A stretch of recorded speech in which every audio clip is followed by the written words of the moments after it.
ደግሞ ያስላል የሚገርም ክፍል ነው። አሜን። መኃልየ ዘሰሎሞን ምዕራፍ 4 ቁጥር 4 ጀምሮ ምዕራፍ 2 ከቁጥር 4 ጀምሮ አነባለሁ በኢየሱስ ስም። የዝናቧን ጉዳይ እንግዲህ ያው ትረዷታላችሁ። ወደ ወይን ጠጅ ቤት አገባኝ። በእኔ ላይ ያለው ዓላማው ፍቅር ነው። አሜን። ፍቅር ነው። በዘቢብ አጽናኑኝ፣ በእንኮዬም አበረቱኝ።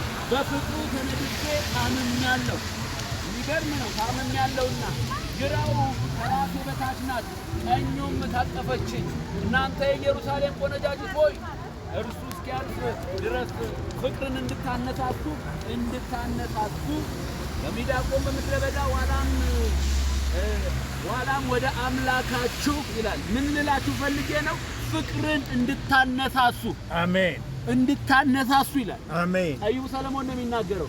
ኢየሱስ ለአንተ ዓላማው ፍቅር ነው። አሜን። ኢየሱስ ለአንተ ዓላማው ፍቅር ነው። አሜን። ኢየሱስ ለአንተ ዓላማው ፍቅር ነው። አሜን። ኢየሱስ ለአንተ ዓላማው ፍቅር ነው። ኢየሱስ ለአንተ ዓላማው ፍቅር ነው። አሜን። ኢየሱስ ለአንተ ዓላማው ፍቅር ነው። አሜን። ኢየሱስ ለአንተ ዓላማው ፍቅር ነው። ኢየሱስ ለአንተ ዓላማው ፍቅር ነው። ኢየሱስ ለኔ ዓላማው ፍቅር ነው። ኢየሱስ ለአንተ ዓላማው ፍቅር ነው። አሜን። ኢየሱስ ለአንተ ዓላማው ፍቅር ነው። አሜን። ስለዚህ ፍቅርን ምን እንላለን? እንሰብካለን። ፍቅር በእኛ የተገለጠ ነው። እሱም ኢየሱስ ነው። ፍቅር የአምላካችን ፍቅር ኢየሱስ ንስሐ ግቡ፣ መንግሥተ ሰማያት ቀርባለች። አሜን። ንስሐ ግቡ። አሜን። ስሙ ንስሐ ግቡ።